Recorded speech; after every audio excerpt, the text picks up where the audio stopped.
नमस्ते। कहाँ जा रहे हो? मंदिर?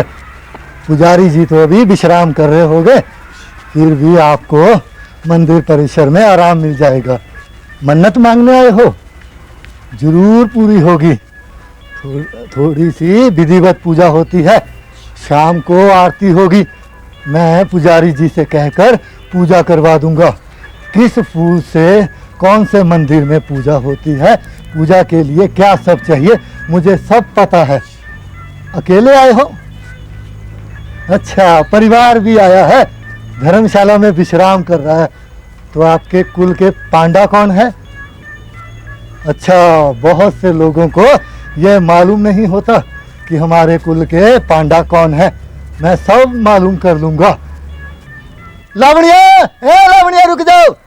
आप मंदिर में जाके बैठिए, आप वहाँ आत्मा शुद्ध होगी। बैठिए, चलिए चलिए। ए लावण्या रुक जाओ, लावण्या। ए लावण्या, कहाँ जा रही हो? उस यात्री से कुछ मिला नहीं? वो तो गूंगा था। तुम बताओ कहाँ जा रही हो? पद्मा से मिलने जा रही हूँ। वो तो गूंगी हो गई, अब क्या बातें करती हो? करती है? क्या बातें करती है? जो भी पूछो जवाब दे देती है। लेकिन पद्मा पहले जैसी नहीं रही, बदल गई है। उसका दुख बहुत बड़ा है। और मेरी दोस्ती कुछ भी नहीं? ऐसा नहीं है सेंग, 2 सालों से तो वो घर से बाहर भी नहीं निकली, और तुम भी उसके लिए कुछ नहीं करते। मैं बताओ उसके लिए क्या करूं? मैं सब कुछ कर सकता हूं उसके लिए। तुम्हें यात्रियों से फुर्सत ही कहाँ मिलती है? यात्री तो अजनबी होकर भी अपनों जैसी बातें करते हैं।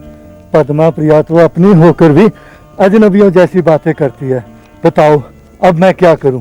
मैं पद्मा से ये कहने जा रही हूँ कि वो घर से बाहर निकला करे, कहीं भी, किसी भी बहाने। वो तुम्हारे साथ कहीं भी जा सकती है, तुम उसके साथ रहना। मैं भी तो यही चाहता हूँ कि हमेशा पद्मा के साथ रहूं। वो बहुत अच्छी है। और मैं? तुम भी बहुत अच्छे हो। चलो पद्मा के घर चले। चल चलो।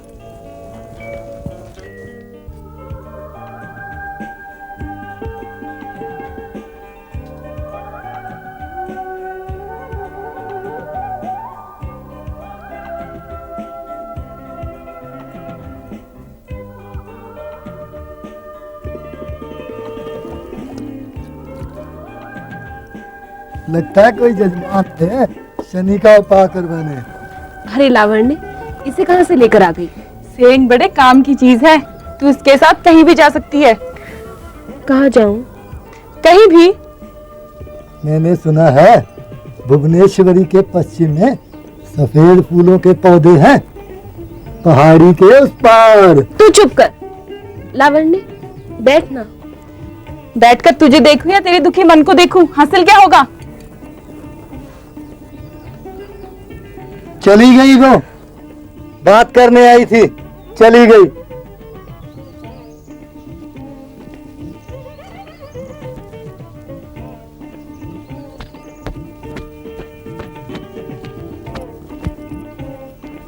क्या हुआ? ये लावण्य आई और चली भी गई, क्या हो गया उसे? इसने बात नहीं की उसके साथ, वो चली गई। तू चुप नहीं रह सकता क्या? पद्मा, क्या बात है? माँ, मैंने सुना है भुवनेश्वरी के पश्चिम में सफेद फूलों के पौधे हैं, मैं वहां हुआ हूँ। हाँ हाँ, जा जा जा तू, पर तू सैन को भी साथ लेकर जाना। जा। चलो पद्मा, चले, चलो चलो।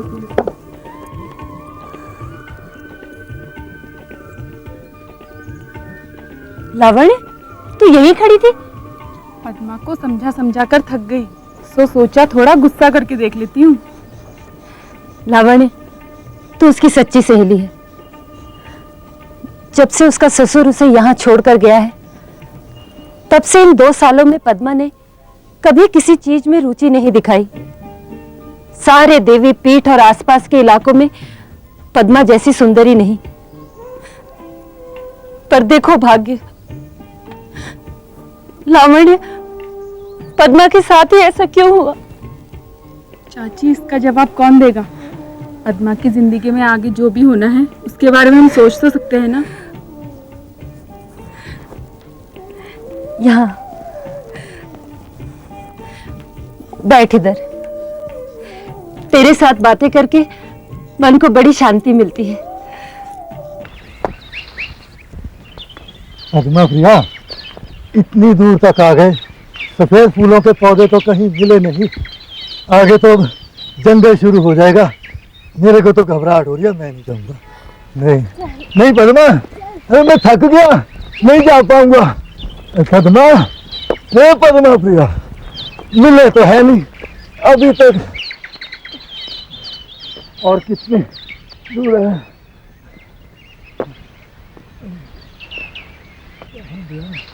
अरे पद्मा, पद्मा, वो देखो सफेद फूल का छोटा सा पौधा, उसे उखाड़ लेते हैं, अपने घर के आंगन में लगा देंगे।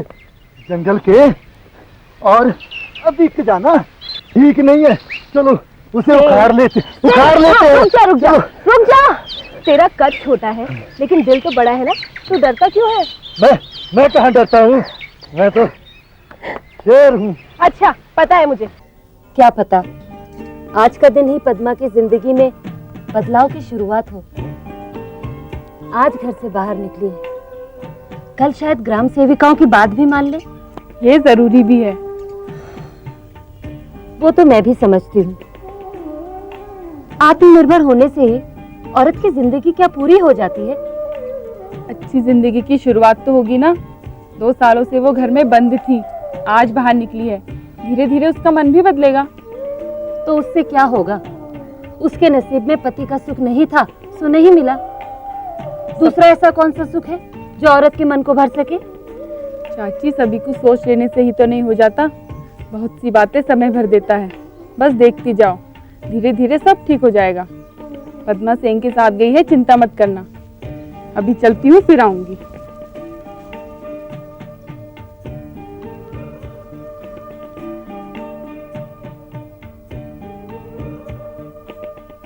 वो रहे सफेद फूल, चलो जल्दी जल्दी।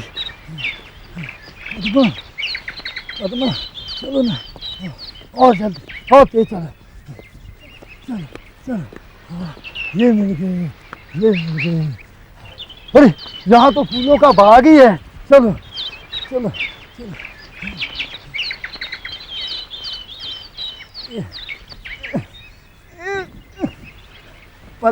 पद्मा प्रिया, क्या कर रही हो? हाथ लगाओ ना। उखाड़ लो। छोटा सा है, जड़ें बहुत मजबूत है इसकी। उखाड़ो। चलो, इसको हाथ लगाओ। चल।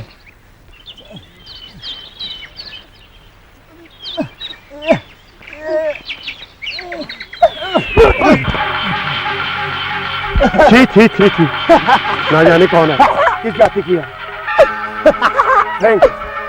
पागलों की तरह क्यों हंस रहा है? जी शंभुदेव, मैं नहीं हंस रहा। ये पद्मा प्रिया है, पांडा भागवती जी की बेटी। पहचाना?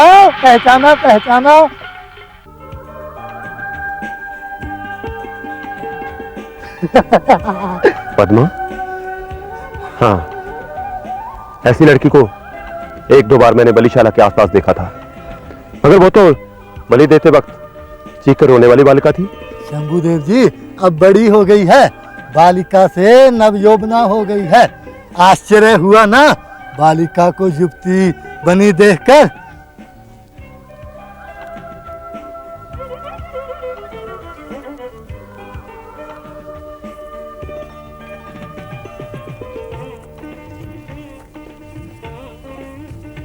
ये शंभुदेव जी से देखा, शरीर कितना तकड़ा था।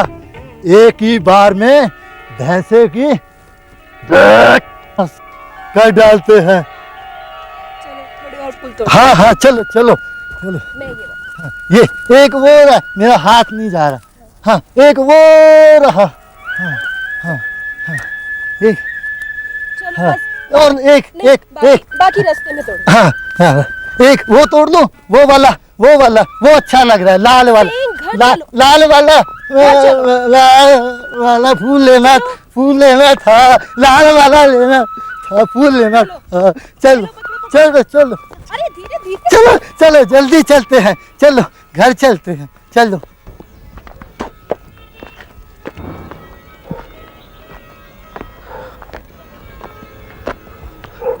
पद्मा प्रिया, देखा था शंभुदेव का खड़क सिंह एक ही बार में बकरे की बलि दे डाला। एक ही बार में इतना ताकतवर था, इतना।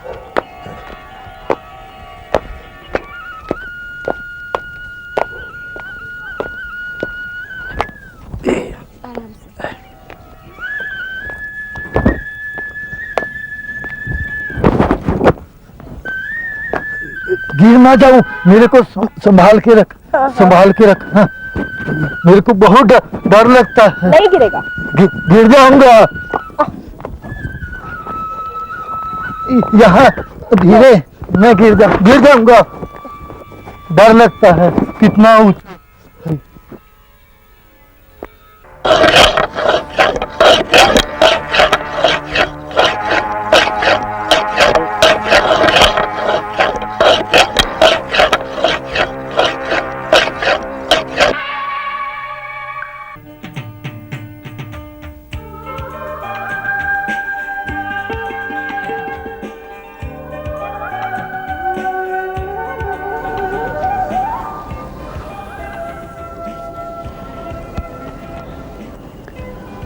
प्रकृति जितनी सुंदर है उतनी ही रहस्यमयी भी।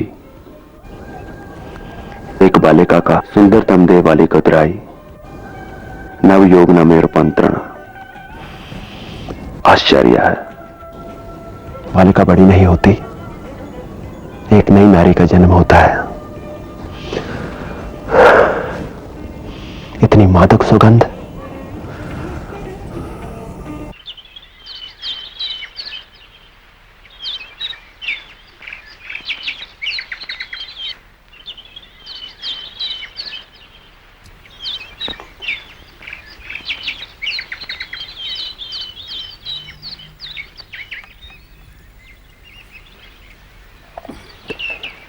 ये लीजिए। ये नए पौधे पद्मा लाई है। आजकल सेंग के साथ फूलों की खोज भी जाती है। ढूंढने सफेद फूल जाती है, फिर जो मिलता है ले आती है। अभी पद्मा कहाँ है? वो खुरपी और दक लेकर सेंग के साथ गई है। वो भुवनेश्वरी की पश्चिम वाली पहाड़ी की तरफ। साथ में सेंग है तो मुझे कोई चिंता नहीं। चलो, 2 साल बाद घर से बाहर निकलना शुरू तो किया। हाँ, हम तो उसकी पीड़ा कम कर नहीं सके। चलो, कहीं तो उसका मन लग रहा है।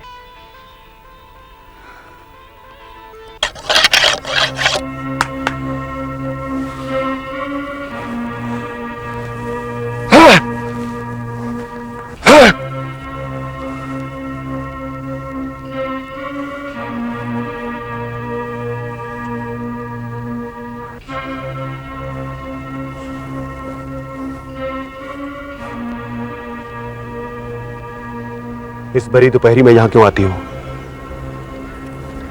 क्यों आती हो यहां? पद्मा प्रिया, शंभुदेव जी कुछ पूछ रहे हैं, बताओ।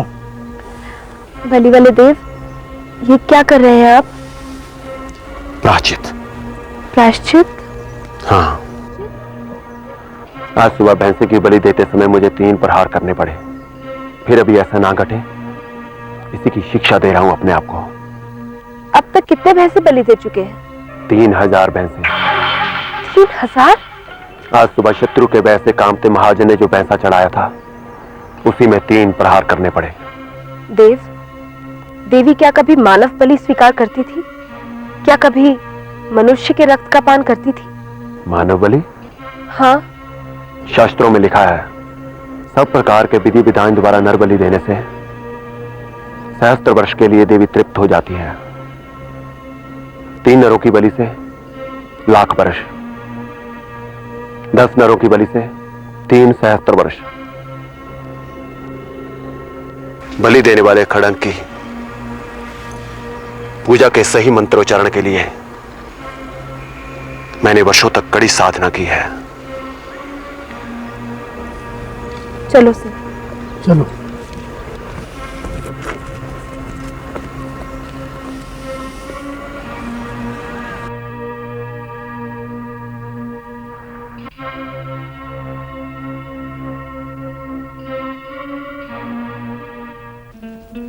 चाचा जी प्रणाम। आयुष्मान भवा। प्रणाम चाची। आओ, खुश रहो, भाग सुहाग से सदा भरी रहो। चाची पद्मा अंदर है, 2 दिन से कमरे से बाहर नहीं निकली, सैन के साथ फूलों की खोज में भी नहीं गई। पंडा की इन लड़कियों को देखकर उसे अच्छा लगेगा। अंदर है, जाओ। अरे तुम दोनों अंदर क्यों नहीं जाती? जाओ।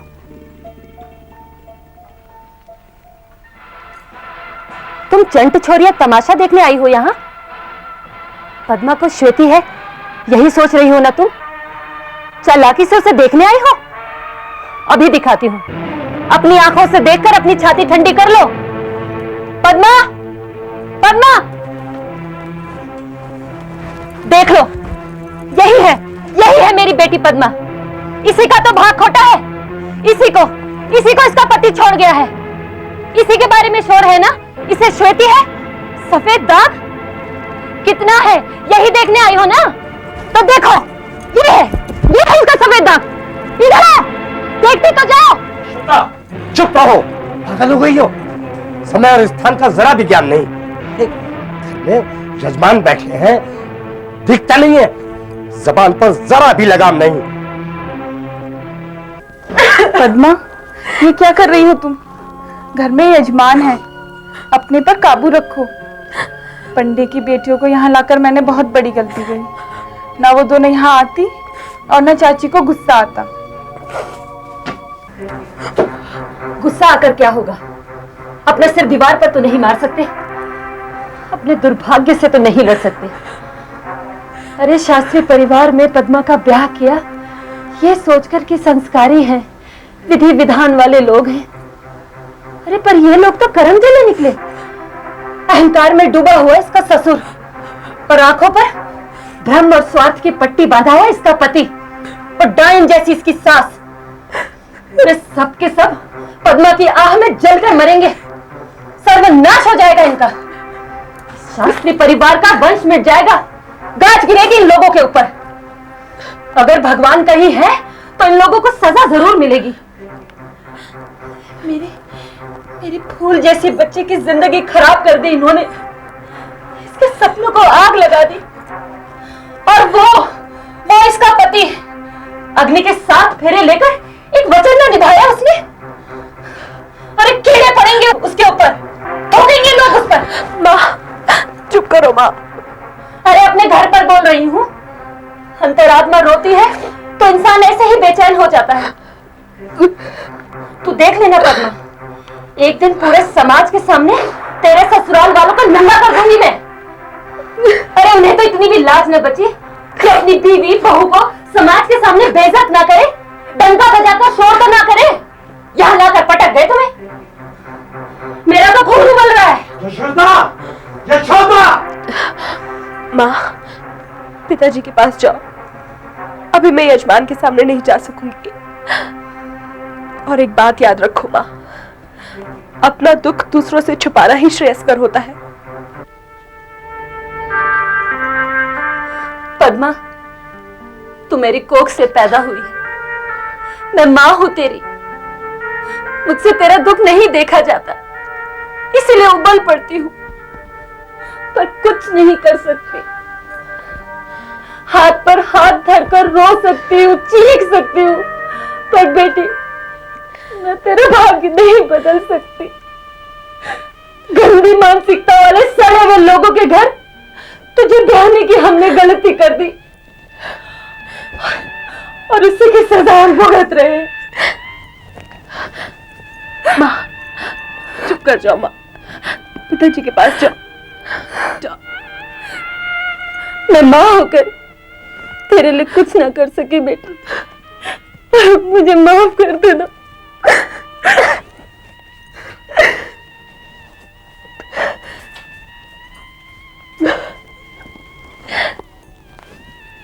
पिताजी, माँ का दुख मुझसे देखा नहीं जाता, नहीं देखा जाता। तुम्हारे दुख से दुखी है तुम्हारी माँ, तुम्हारे भविष्य के लिए बेचैन रहती है। बाहर से जिंदगी कैसे काटोगी, किस तरह जियोगी? दुख जब तक अपने पास है समझो प्रतिष्ठा भी बची हुई है, लेकिन अपना दुख जिस दिन समाज जान जाता है उसी दिन प्रतिष्ठा भी धूमिल हो जाती है। और ये बात माँ को समझनी होगी। चाची की समझ की बात रही कहाँ? तुम्हारे ससुराल वालों ने तो राय का पहाड़ बना दिया, पूरे समाज के सामने यहाँ लाकर पटक गए। सामाजिक नियम, कानून, पारिवारिक प्रतिष्ठा, रिश्तों का बंधन, सभी कुछ तो ताक पर रख दिया। एक बेचारी माँ करे भी तो क्या करे? किस तरह लड़े अपने बेटी के ससुराल वालों से, कैसे वापस दिलाए उसकी खोई प्रतिष्ठा को। बेचारी के मन में गुस्से का उबाल आता है तो चीखती है, चिल्लाती है और रोती है। लावण्य, मेरे मरने से एक ही झटके में सारी समस्याओं का अंत हो जाएगा ना? पद्मा, तू पागल हो गई है। मरकर तो तू अपनी माँ के सर में कलंक का टीका लगा जाएगी। लोग कहेंगे बेटी को मार दिया या मरने पर मजबूर कर दिया। उस स्थिति में तो तेरा पति और भी सांड भरकर घूमेगा। तेरे माता पिता के बारे में और खुलकर कहेगा कि रोगग्रस्त लड़की थी सो मार दिया। मैंने उसे छोड़ा तो कौन सा अपराध किया? अपराध? अपराध तो उसने किया है लावण्य। अग्नि को साक्षी मानकर मुझ ब्याहता को एक रात भोगकर माँ के घर लाकर पटक गया। अरे मैं तो सर से पांव तक पवित्र थी, उसकी दासी बनकर जीने के लिए तैयार थी, मगर उसने मेरी एक नहीं सुनी। एक तिल के बराबर सफेद दाग की वजह से उसने मेरे शरीर को, मेरे मन को, मेरी आत्मा को नकार दिया। लावण्य, एक पुरुष होने का इतना बड़ा अहंकार और एक स्त्री होने की इतनी बड़ी सजा। पता नहीं ये कौन सा युग है। कहते हैं कलयुग है, लेकिन हर युग में नारी प्रताड़ित होती आई है। जिस नारी ने साहस और हिम्मत दिखाई, लोग उसी के आगे नतमस्तक होते आए हैं। कैसा साहस लावण्य? हम अपनी हिम्मत कहां और कैसे दिखाएं? हमारा समाज, हमारा परिवेश हमें क्या करने देगा? पता मेरी बहन, हम उनसे किस तरह लड़ सकते हैं? हमारे संस्कार हमें पति का नाम लेने ही नहीं देते। वो जो भी करे हम उन्हें इज्जत से ही बुलाएंगे। वो भले ही हमें सिंदूर लगाने का अधिकार छीन ले, हम उन्हें माथे पर ही बैठा कर रखेंगे। हम पति को परमेश्वर समझते रहें और वे हमें दासी भी स्वीकार न करें, ये सोचकर तो मेरे तन बदन में आग लग जाती है पद्मा। जलने के सिवा और कोई रास्ता नहीं है लावण्य, कोई रास्ता नहीं है। और पगली, तू मुझसे ऐसे दुख की बातें मत किया कर। तू तो मुझसे अपनी खुशी की बातें किया कर, सुख की बातें किया कर। तेरी खुशी देखकर मैं भी थोड़ा सा खुश हो लूंगी। पद्मा, जब तक सांस चलती है जिंदगी चलती है, और जिंदगी तभी तक चलती है जब तक की आस है। तुझे भी अपनी जिंदगी की आस बचा के रखनी होगी। किस आस की बात कर रही हो लावण्य? तुम्हारे पति भुवनेश्वर की। ये आस नहीं, परिहास है। मन के बोझ को जिंदगी के ऊपर लादने जैसी बात है। जिंदगी का बोझ हर पल सताता है, मन का बोझ इंसान को तिल तिल करके मारता है। मन के बोझ से मुक्ति पानी जरूरी है। किस तरह लावण्य, किस तरह? भुवनेश्वर से मिलकर। वो तुम्हारा पति है, तुम्हारा अपराधी पति। उससे मिलकर क्या हासिल होगा ये सोचने की बात नहीं है। उससे नहीं मिलकर कौन सी चीज हासिल कर रही हो तुम? जो होना था हो चुका, जो खोना था तुम खो चुकी। अब कम से कम कुछ खोने का डर तो नहीं है। जब तुम मन पर बोझ लिए जी रही हो तो वो बेफिक्र होकर क्यों जिए? उसे भी तो तुम्हें खोने का गम होना ही चाहिए। उसकी जिंदगी में भी एक न एक तूफान तो आना ही चाहिए। पद्मा, 2 साल होने को आए हैं। सुना है उस कूच बिहार के ब्राह्मण की बेटी का अभी तक कोई बच्चा भी नहीं हुआ, जिसे तुम्हारा पति दूसरी औरत बना के लाया है। हाथ पांव भी सीकिया से हैं, तुम्हारी तरह सुडौल नहीं है, और उसका स्वभाव भी चिड़चिड़ा बताते हैं। पद्मा, मेरी बहन की शादी को 20 दिन रह गए हैं। वो तो आएगा ही, क्या पता वो दूसरी औरत भी आ जाए। लेकिन जैसा भी हो, तुम्हें उसके सामने रहना है। कहाँ और कैसे, इसका इंतजाम मैं कर दूंगी। जिंदगी का हिसाब किताब जिंदगी के साथ साथ ही होते रहना चाहिए। मुझे चीखना पड़ा क्योंकि तुम्हें चुप कराना जरूरी था। मैंने सोचा कि तुम अपना मानसिक संतुलन खो बैठी हो। वो 2 पंडे की लड़कियां थी, उन पर उबलने का मतलब? वो दोनों घाव पर नमक छिड़कने आई थी, घर आकर भी दूर से ही देखना चाहती थी, ऐसे जैसे कि पद्मा को कोई छूत की बीमारी हो। अरे किसी भी माँ को गुस्सा आएगा। इसी पे काबू रखना है। जब विवशता होती है इंसान तब गुस्सा करता है। अपनी बेबसी को जगजाहिर मत करो। जरा सोचो, तुम्हारी बेचैनी, आक्रोश, इनका पद्मा पर क्या असर होता होगा।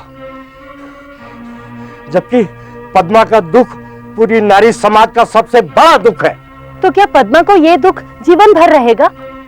तुम माँ हो, तुम ही बताओ। हम लोगों ने कुछ नहीं किया है, वो लोग पद्मा को यहाँ छोड़कर गए हैं और हम लोग इसे अपनी तकदीर मानकर रोते पिटते रहे और कुछ न करें। क्या कर सकते थे? अपनी बेटी की भलाई के लिए कुछ भी। केस, मुकदमा, अदालत में जाने से सिवाय फजीयत के कुछ नहीं हासिल होता है। सफेद दाग का बहाना बनाकर उसे यहाँ छोड़ गया, कल को अदालत में ले जाकर उसे चरित्रहीन भी बना देता। अरे जब इंसान का चरित्र गिर जाता है तो वो किसी भी स्तर तक चला जाता है। समाज के लोगों को बुलाकर उसे बिठाकर कोई तो रास्ता निकालना चाहिए था।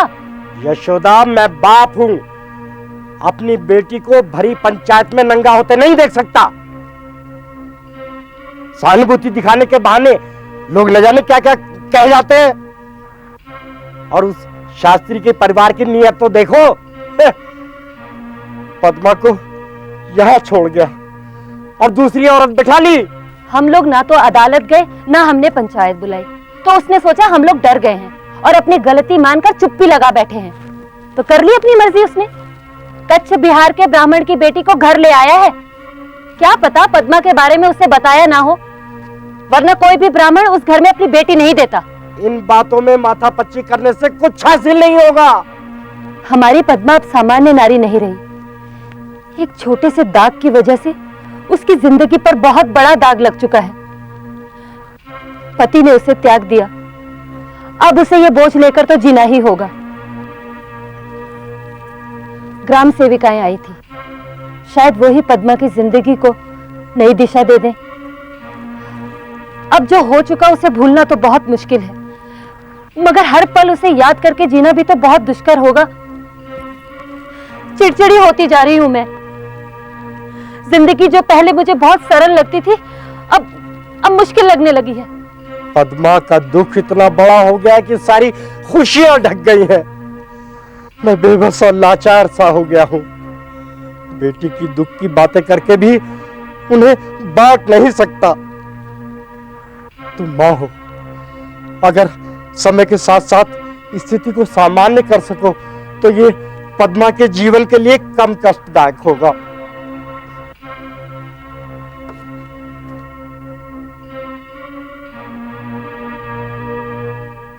अपनी मिट्टी अपने लोग।